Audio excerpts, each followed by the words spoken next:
ਜਸਵੰਤ ਸਿੰਘ ਖਾਲੜਾ ਹੋਣਾ ਦੇ ਯਾਦ ਨੂੰ ਸਮਰਪਿਤ ਇਸ ਪ੍ਰੋਗਰਾਮ ਦੇ ਵਿੱਚ ਜਿੰਨੇ ਵੀ ਦੂਰੋਂ ਨੇੜਿਓਂ ਚੱਲ ਕੇ ਇੱਥੇ ਪਹੁੰਚੇ ਹੋ ਸਾਰਿਆਂ ਨੂੰ ਵਾਹਿਗੁਰੂ ਜੀ ਕਾ ਖਾਲਸਾ ਵਾਹਿਗੁਰੂ ਜੀ ਕੀ ਫਤਿਹ।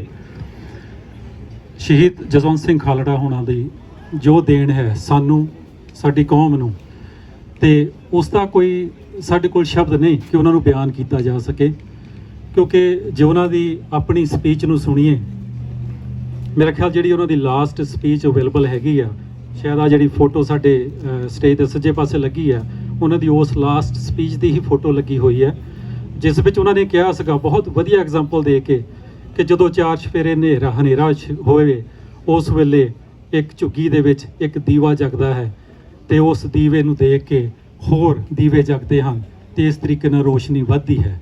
ਉਹਨਾਂ ਨੇ ਇਹ ਸਿਰਫ ਐਗਜ਼ਾਮਪਲ ਸਾਨੂੰ ਨਹੀਂ ਸੀ ਦਿੱਤੀ, ਬਲਕਿ ਇਸ ਐਗਜ਼ਾਮਪਲ ਨੂੰ ਜੀ ਕੇ ਦਿਖਾਇਆ ਹੈ। ਉਹਨਾਂ ਨੇ ਖੁਦ ਵੀ ਇੱਕ ਦੀਵਾ ਬਣ ਕੇ ਆਪਣੇ ਆਪ ਨੂੰ ਸਾਨੂੰ ਸਾਰਿਆਂ ਨੂੰ ਰੋਸ਼ਨੀ ਦੇਣ ਦੀ ਕੋਸ਼ਿਸ਼ ਕੀਤੀ ਹੈ। ਇਹੋ ਜਿਹਾ ਇਨਸਾਨ, ਮੈਨੂੰ ਸੁਰਜੀਤ ਪਾਤਰ ਹੋਣਾ ਦਾ ਇੱਕ ਸ਼ੇਰ ਯਾਦ ਆਉਂਦਾ ਹੈ। ਉਹ ਕਹਿੰਦੇ ਹਨ ਕਿ ਮੈਂ ਰਾਹਾਂ ਤੇ ਨਹੀਂ ਤੁਰਦਾ, ਮੈਂ ਰਾਹਾਂ ਤੇ ਨਹੀਂ ਤੁਰਦਾ, ਮੈਂ ਤੁਰਦਾ ਹਾਂ ਤਾਂ ਰਾਹ ਬਣਦੇ। ਸ਼ਾਇਦ ਇਹੋ ਜਿਹੀ ਸ਼ਖਸੀਅਤ ਸਰਦਾਰ ਸ਼ਹੀਦ ਜਿਹੜੇ ਜਸਵੰਤ ਸਿੰਘ ਖਾਲੜਾ ਜੀ ਸੀਗੇ।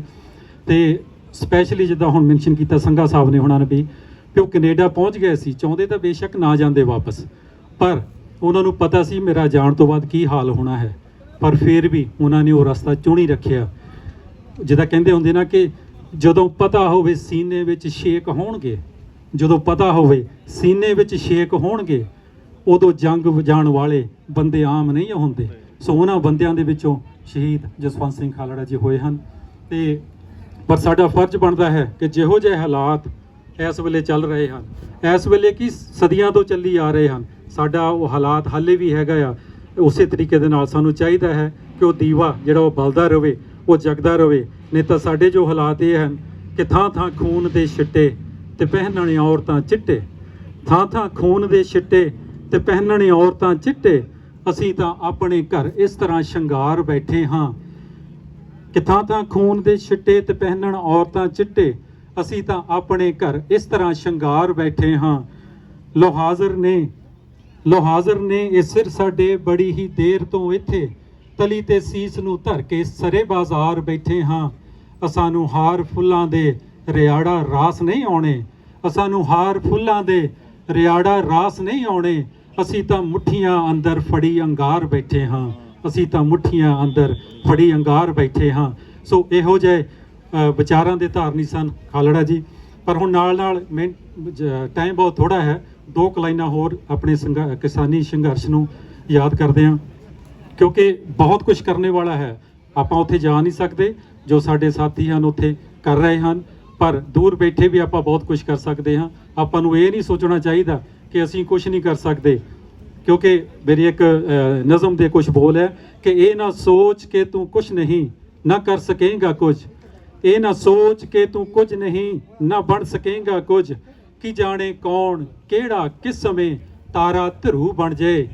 ਇਹ ਨਾ ਸੋਚ ਕੇ ਤੂੰ ਕੁਝ ਨਹੀਂ ਨਾ ਬਣ ਸਕੇਂਗਾ ਕੁਝ, ਕੀ ਜਾਣੇ ਕੌਣ ਕਿਹੜਾ ਕਿਸ ਸਮੇਂ ਤਾਰਾ ਧਰੂ ਬਣ ਜਾਏ।